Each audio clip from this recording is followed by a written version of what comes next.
Première question, en quoi consiste ton métier de négociateur immobilier? Alors, il y a deux phases dans notre métier. La première, ça va être la prospection. Tu jettes ça? J'en ai été sûr. Bah, en fait, ça me déconcentre. J'ai ça dans la main. Je sais si je balance, tu vas voir, il va plonger. Oh putain! Aïe aïe aïe!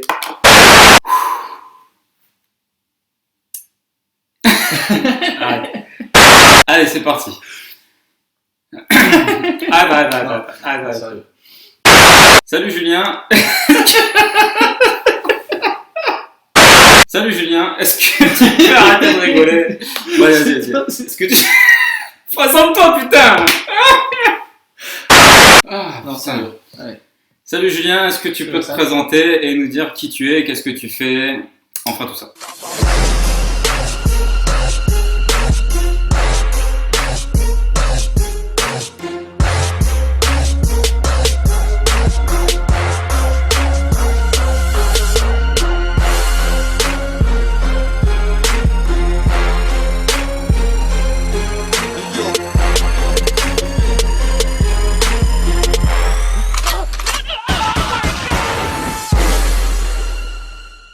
Alors, Julien Marlier, 33 ans, je suis négociateur immobilier depuis 3 ans et je travaille auprès du particulier depuis maintenant 12 ans. En quoi consiste ton métier de négociateur immobilier? Dis-nous vraiment les détails. Ok, alors on a deux phases dans notre métier, la première la prospection et la deuxième la négociation. C'est-à-dire, développe un petit peu, c'est quoi la prospection?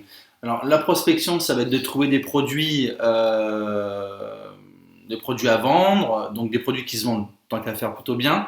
Donc ça peut être de la maison, ça peut être de l'appartement ou de l'immeuble de rapport pour l'investisseur. D'accord. Alors, petite question, investisseur, est-ce que tu en as beaucoup? Alors j'ai deux types d'investisseurs. Je vais avoir l'investisseur, le gros investisseur, le seul et unique que j'ai, c'est toi.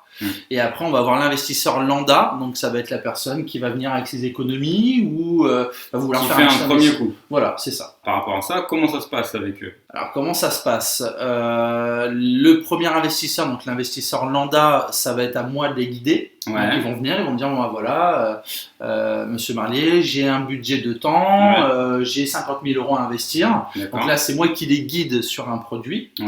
Et après, il va y avoir la deuxième démarche qui va être toi, où là, on va être totalement sur un autre produit, une autre manière de travailler, une méthode qui va être un peu plus agressive et plus efficace à la fin. Et en quoi consiste ton métier de négociateur?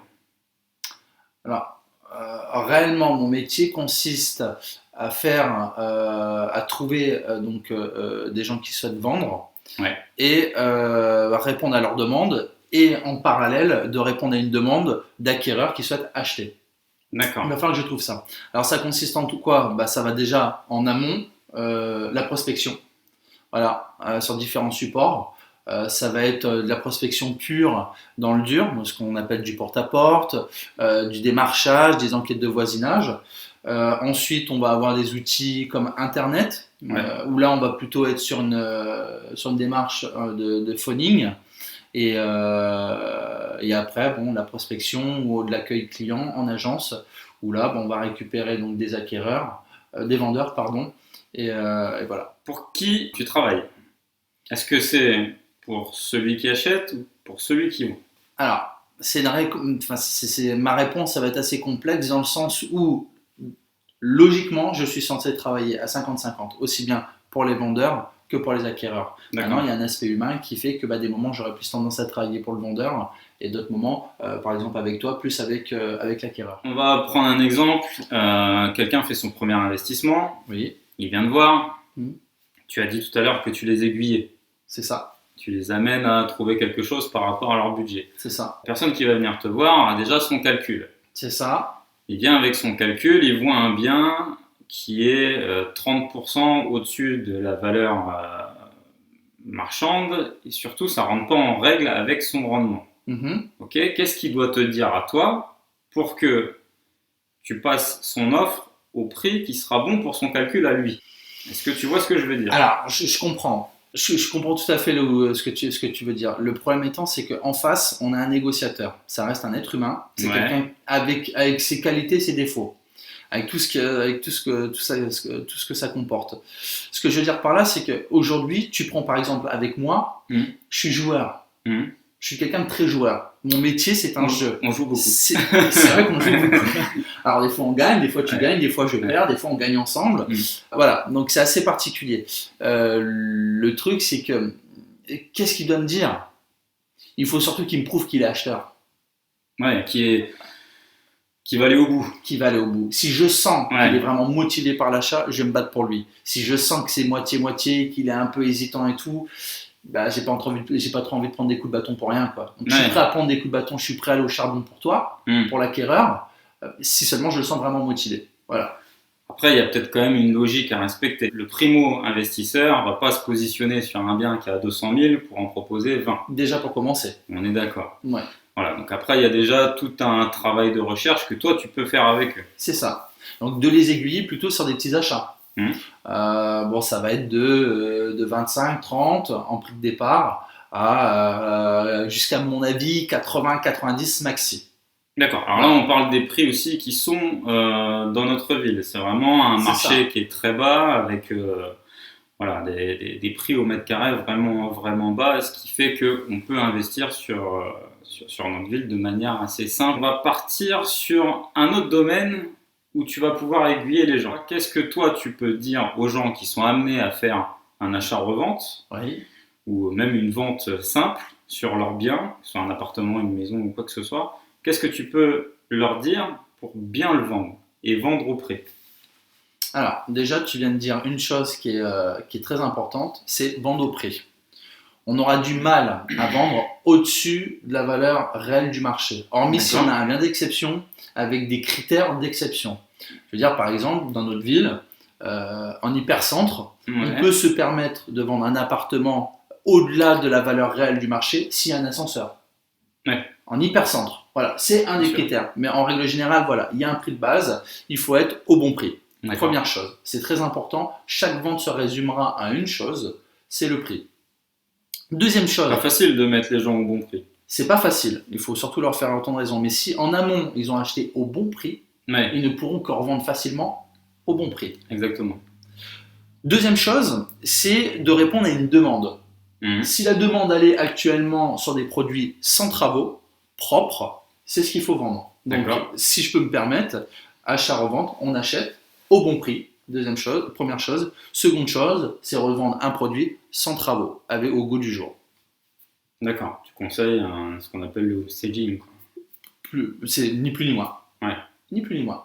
Il faut répondre aux critères des personnes. De tendance actuelle, donc les couleurs, les couleurs en ce moment on est plutôt sur du gris, le carrelage 45-45, la cuisine équipée, la douche à l'italienne, les WC suspendus, voilà, ça c'est fondamental. Alors, qu'est-ce que tu peux dire à quelqu'un qui était dans mon cas, qui voulait vendre de lui-même en pensant que le futur acquéreur ne passera pas par une agence parce qu'il aura ses fameux frais d'agence et que en passant en direct avec le propriétaire, il s'économise ses frais d'agence? Alors, il y a aucun, enfin, on ne réalise pas d'économie en passant par une agence, en passant de PAP. C'est faux. Pourquoi? Pourquoi? Parce qu'aujourd'hui un particulier c'est pas un professionnel de l'immobilier. Ouais. Déjà pour commencer. Donc la première chose, c'est que si on travaille avec une société, avec une agence immobilière sérieuse, avec un négociateur sérieux, il prendra des mandats au bon prix. Première chose. Ce qui veut dire que par exemple, de PAP, toi, tu serais, je dis toi, c'est la personne lambda, va Oui, estimer sa maison à 140 000. Pourquoi 140 000? Enfin, je dis ça comme ça, parce que ses enfants ont grandi dans cette maison, il y a une valeur sentimentale qui va faire qu'il va surestimer son bien. Ouais. Il se peut que moi, je vais passer derrière, au bout de 6 mois, parce qu'il n'arrive pas à vendre à 140 000, et lui dire, bah, écoutez monsieur, voilà, la valeur réelle de votre maison, c'est 120. Donc déjà entre 140 de PAP et 120 en passant par une agence immobilière, on a économisé 20 000. Et même si j'y rajoute mes 7%, où on va être grosso modo à 110, 111, bah, par rapport à une agence et par rapport au de PAP, on a déjà économisé 9 000. Alors je dis ça, ça peut être beaucoup plus comme ça peut être un peu moins. Ça c'est la première chose. La deuxième chose, c'est que c'est notre métier. Ni plus ni moins. On a les gens qui rentrent dans une agence, qui font cet effort de pousser la porte pour mettre un pied dans une agence, ils savent d'emblée qu'ils vont payer des honoraires. Mais ils s'y retrouvent, parce qu'ils ne vont pas faire 25 visites, parce que tout de suite on va pouvoir les aiguiller sur un bon produit. Si on tombe sur un bon agent.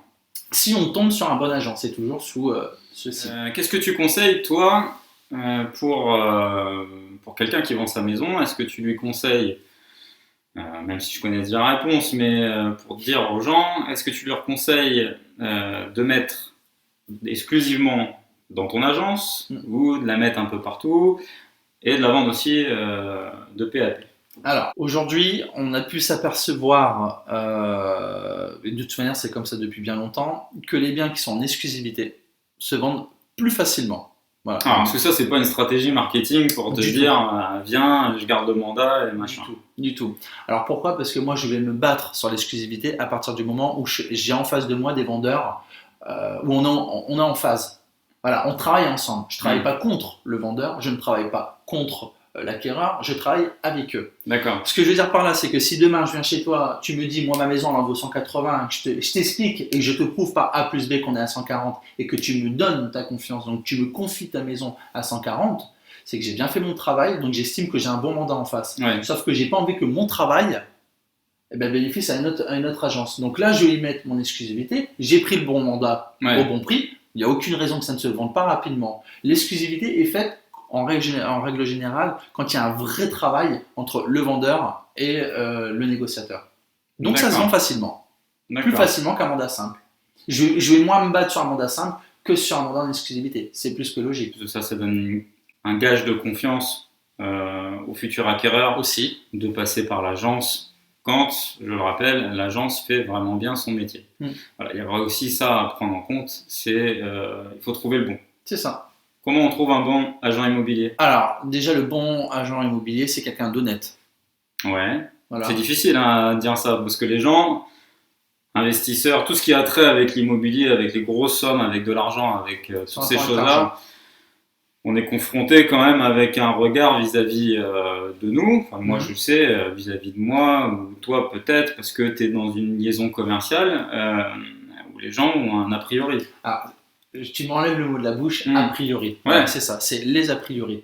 L'a priori qu'on va avoir avec l'acquéreur, l'a priori qu'on va avoir avec le vendeur, l'a priori qu'on va avoir avec le négociateur.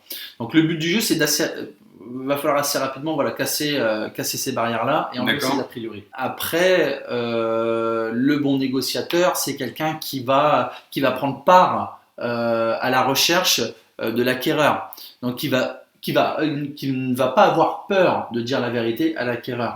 Ce que je veux dire par là, c'est que si demain tu arrives avec 100 000 euros et que ce que tu recherches ça vaut 180 et qu'on n'ose pas te le dire, on n'est pas sur le bon et honnête négociateur. C'est pas parce qu'on va dire aux gens la vérité qu'on n'est pas bon et qu'on n'est pas honnête, bien au contraire. C'est si tu arrives avec 100 000 et que ce que tu recherches, on n'a pas les capacités, charge à moi de te dire et de te prouver que voilà, on n'est pas dans le vrai. Donc là, c'est la première chose. Donc déjà là, voilà, on a le bon négociateur. Après, c'est le négociateur qui va vraiment prendre part à cette aventure parce que c'est une très belle aventure de vouloir acheter et il va falloir qu'il y mette ses tripes avec toi. Donc, c'est t'accompagner du mieux. Donc, c'est te dire si t'es bon, si t'es pas bon dans ta recherche, de transmettre les offres, voilà, qu'il aille jusqu'au bout des choses. Voilà, le bon négociateur. Alors, je vais avoir juste une dernière question. Est-ce que tu conseilles aux gens qui veulent faire un investissement locatif de se diriger vers un agent immobilier qui a déjà lui-même investi? Moi personnellement,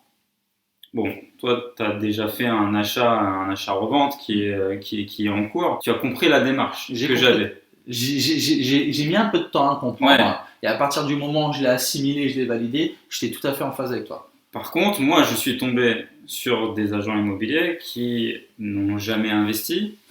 Alors c'est valable pour les agents immobiliers et c'est ça qui est très surprenant, c'est que c'est valable pour les agents immobiliers mais c'est valable aussi pour les notaires, pour les comptables, pour des gens qui tournent un petit peu autour de cette niche qui est l'immobilier mais qui n'ont pas la maîtrise de ce que c'est l'investissement. Alors moi je me suis confronté à des gens qui n'avaient jamais investi et la prévention était difficile de leur côté et le rapport a été plus ou moins difficile. Au-delà de ça, je suis tombé aussi face à des agents qui avaient déjà investi et la vision qu'ils avaient de l'investissement n'était pas la même que moi. Donc je pense que la démarche que vous devez avoir quand vous allez voir l'agent immobilier, elle peut être double selon la sensation que vous allez avoir avec lui. Après, ça reste que du feeling. C'est ça, ce que j'ai dit tout à l'heure. Si vous tombez sur un agent qui, maîtrise, ou s'il ne maîtrise pas, a la compréhension de votre démarche. Voilà, donc il y a plusieurs techniques, plusieurs stratégies à adopter, mais quelque part, ça reste que de la relation humaine et du feeling et un sentiment. Et voilà, si ça passe pas avec l'agent, il y aura forcément un deuxième. Et comme dans tous les métiers, il y a des bons, il y a des moins bons. Essayez de tourner un maximum. Voyez quel feeling vous avez avec l'agent immobilier. Et puis à partir de là, testez-le par rapport à ses capacités à vous emmener à bien investir. Et je pense que ce sera la meilleure chose à faire, d'être accompagné. En plus, c'est vraiment un accompagnement. Et puis, en plus de ça, vous vous sentirez moins seul dans votre investissement. Parce que c'est quand même une nouvelle vie qui va s'offrir à vous, des nouveaux projets, des nouvelles choses. Toute information et toute expérience est bonne à prendre. Donc, c'est pour ça qu'il faut un maximum être conseillé et dirigé. Je vais te laisser la parole pour conclure. Si tu as une astuce, des choses pour aider les gens à bien investir, bien faire les choses, voilà, je te laisse la parole. T'as 30 secondes, pas plus. Très bien. Bon, alors, une chose où je souhaite revenir dessus, et ça fait partie des astuces justement pour se mettre les meilleurs alliés en poche, c'est d'être entier et honnête avec son agent immobilier et être fidèle à son agent immobilier. Et il y a un moment donné... Entier et honnête, il faut l'être de manière générale. De général, mais d'autant plus ce qu'on disait par rapport à ce fameux rapport à l'argent, donc de battre ces préjugés qu'on peut avoir du négociateur immobilier, donc de dire voilà, on est amis, on travaille ensemble, amis de business. Exactement. Voilà. Donc, ce que je veux dire par là, c'est qu'il est important que le négociateur aussi, lui, se sente épaulé de son acquéreur et qu'il donne envie. Tu me donnes envie, moi je te rends l'appareil en te faisant bénéficier des meilleures offres et je vais me battre au maximum pour toi. Demain, j'ai le moindre petit coup qui va venir. La première chose que je vais penser, je vais appeler tout de suite. Je l'appelle. Voilà, c'est ça. C'est la première chose. Réaction de confiance. C'est exactement ça. C'est cette chose de croire en votre projet, donc d'aller jusqu'au bout des choses, ne laisser personne démolir vos rêves et d'aller jusqu'au bout des choses. On vous donne les fondamentaux, une règle qui fonctionne, il faut l'appliquer, il faut y aller et puis se battre et croire en son projet. Et après ça, il n'y a aucune raison à ce que ça ne fonctionne pas. Exactement, entourez-vous des bonnes personnes, faites bien les choses. Je vous dis à très bientôt, merci, salut Julien. Salut, à bientôt. Salut. Ciao.